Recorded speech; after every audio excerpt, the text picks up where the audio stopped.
Diego Garibaldi, ¿vos tenías una pregunta?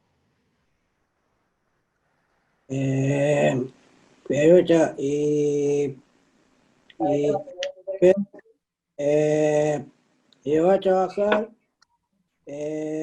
con un libro sobre diario sobre personas y capacidad y tal vez como un proceso eh, eh, y cosas de trabajo como es importante la persona y capacidad. Yo creo, hay un tema interesante con radiocapacidad, radiodiscapacidad, es un tema que se viene trabajando, te diría, de los orígenes de la radio, con distintos tipos de situaciones. Hubo, a veces por iniciativa de las Naciones Unidas, cuando fue en el siglo pasado un año que era el Año Mundial de la Infancia, el Año Mundial de la Discapacidad, y se orientaba mucho hacia, sobre todo hacia personas con alguna capacidad diferente o discapacidad motriz. El tema de porque podían escuchar la radio y demás. Con el correr del tiempo hay cada vez mayor cantidad de experiencias y la radio permite expandir la capacidad de cada uno, de cada una. Hay radios en los lugares, y a veces uno tiene capacidades hasta de espacio. Hay gente que está encerrada, por ejemplo, en una cárcel y pueden hacer radio. Hay gente que está en un aula, en el colegio y en los recreos hay una radio. Hay experiencias muy interesantes como LU22, Radio La Colifata y un montón de colectivos de barrios populares y comunitarias que hacen que la radio expanda y aumente las capacidades allí donde es necesario. Por eso nosotros decimos siempre que la radio es una herramienta fabulosa para mejorar la vida de la gente. Sí, subiéndome a eso antes de seguir con el resto de las preguntas, nosotros lo que trabajamos mucho es justamente la construcción de las representaciones sociales acerca de las personas con discapacidad en los medios, que no es el único ámbito en el que se generan, pero bueno, es uno fuerte.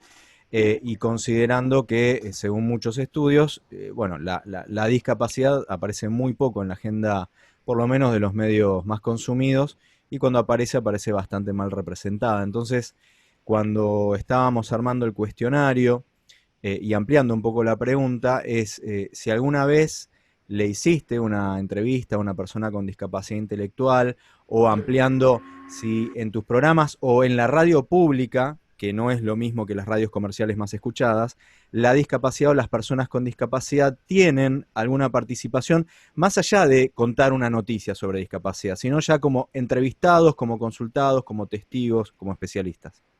Sí, en realidad la idea es que tenga un lugar como protagonista. Hoy, por ejemplo, se está trabajando mucho lo que tiene que ver con género. Yo no sé, se está apuntando mucho a política de género. Yo mañana tengo una capacitación de Ley Micaela para personal jerárquico de la radio. O sea, hoy hay el foco está puesto ahí, en los porcentajes de gente, de mujeres o transgénero que hay en el Estado o en los medios, que me parece genial. Hay un relevamiento también que está muy bueno, pero muchas veces hay un montón de posibilidades que yo creo todavía inexploradas o puertas por abrir para que gente con discapacidades integre las programaciones o las estructuras de los medios, no como invitados o como especialistas. Yo mil veces hicimos programas,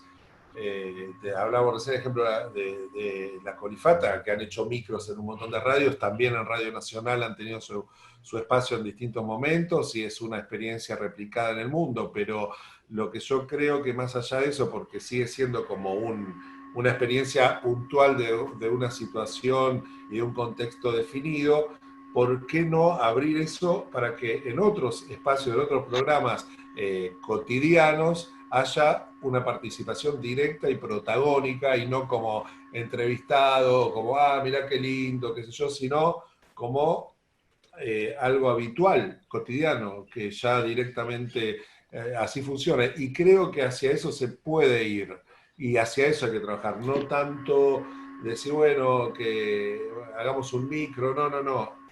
Participemos de un programa, de la generación, de la producción, del armado, de lo que fuere, y creo que eso ampliaría todavía las capacidades de la radio. Diste en la tecla, así como la televisión pública tuvo, y el que haya sido una noticia habla por un lado del avance y por otro lado de dónde venimos y dónde estamos. La televisión pública tuvo a Verónica González al aire, una persona ciega, que estaba, curiosamente, es medio contradictorio, puesta a hablar de discapacidad, cuando es una periodista que por ahí podría haber hablado de cualquier otra cuestión.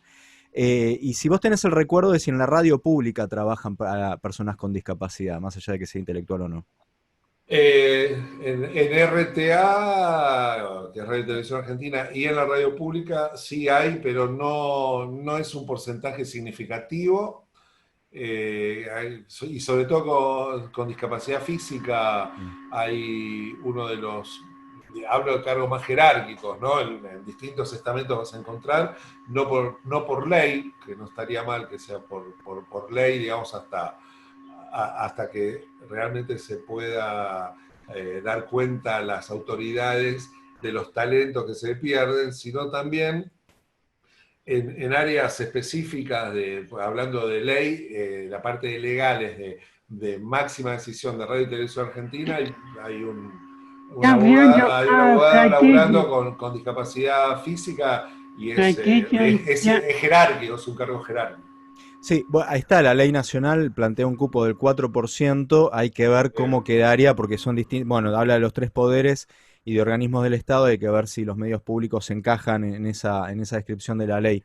¿Y en qué puestos qué No, puestos por los eso, referís? por eso digo, no hay un 4% en la radio de ninguna manera y no tengo el porcentaje, pero me animo a decir que no hay un 4%, y sí, pero por el otro lado digo que no hay una cosa de puestos ahí en el medio público de discriminación de puestos, porque hay cargos jerárquicos que me consta pero el problema no es en el medio público el puesto, sino la cantidad.